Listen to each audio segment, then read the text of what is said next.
Link's Awakening mostly had some weird bosses. I can say that none of these bosses are in my all-time favorites from the series.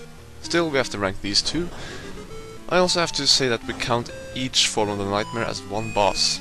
Even though the fight against the nightmares is just one long fight, we think that the different forms count as different bosses, especially considering that some of these bosses have been bosses earlier in the game or from earlier games.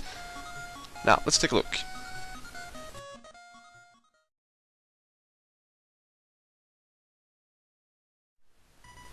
This may not be a surprise. I've heard many people saying that they hate Genie. Well, he is kinda stupid. He's a genie dressed like a clown, so his appearance doesn't really score high. But don't take him too lightly, cause it can actually be somewhat difficult. You have to break the pot or lamp or whatever it is, so that he will become vulnerable. Use a sword against him and avoid his fire attacks.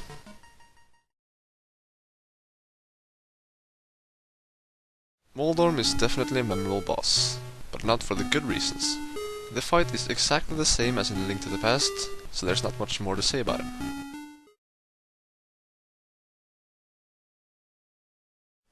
Facade isn't really extraordinary as a boss. It's just a face on the floor or in the air or something in the middle of the room, and you have to bomb him.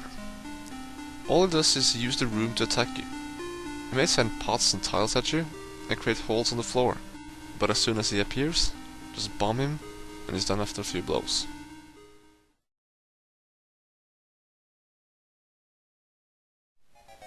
I guess this is the nightmare like giant bot at the end of the Great Temple in Zelda 2.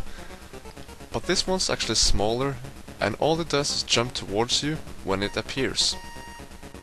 Its only weakness is magic powder. To us, this is a weird choice for a face in the final fight of the game.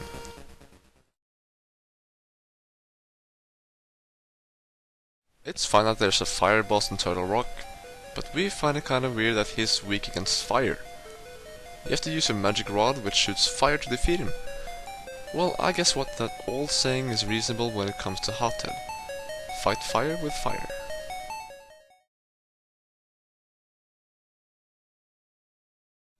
The Evil Eagle at the top of Eagle Tower. This boss is just as annoying, if not more than Moldorm. It's the same thing with these two bosses. If you fall down, you start the fight over. But unlike Moldorm, you can't just run after Evil Eagle. He's aggressive and uses his aerial attacks to defeat you. And if you're not prepared for that strong wind and feathers coming at you, then you'll just have to start over.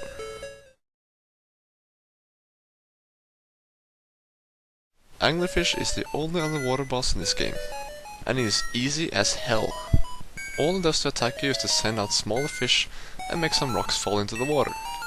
He himself does absolutely nothing, so just go crazy with the sword on his weak point, and this fight is over very fast.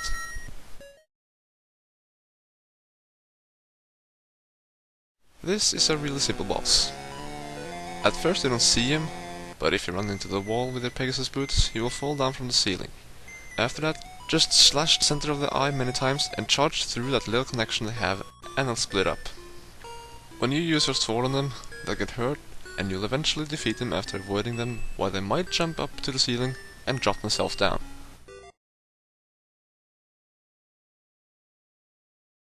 Now, it's fine that they use a couple of bosses from A Link to the Past as a mini-boss and main boss in the game. But did they really have to use them twice, with the second ones in the last fight? Fine, Moldorm was a nightmare, but it is kind of lame that they use these two forms in something as awesome as the nightmare fight.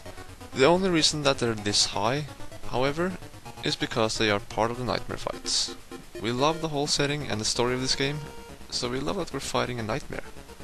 That's the only reason we ranked them this high.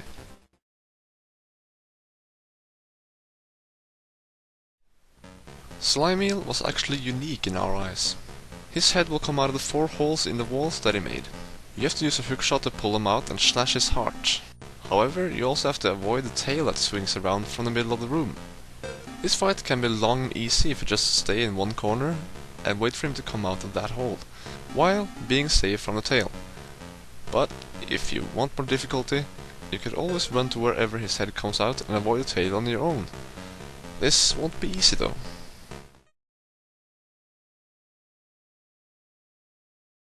Aghanim, however, is worthy of being a form of the nightmare. But the fight is just as easy as the first encounter with him in A Link to the Past. Just slash the ball-shaped spells back at him.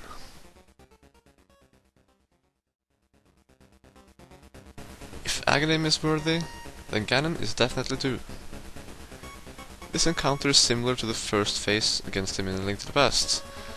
He'll throw around his trident and send out keys to attack you, or use your Pegasus boots to charge at him to hurt him.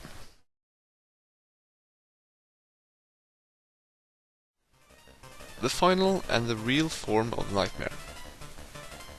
The appearance of this boss is a little odd, but unique. Avoid the two arms spinning around, wait for his eye to open to shoot arrows into it. It takes many hits before you defeat him, but you can also make it a lot easier by using your boomerang. This may not sound that hard, but it'll be harder throughout the fight. And remember, there are no checkpoints when it comes to this boss, so the last form will be hard if you've already lost many hearts earlier in the fight.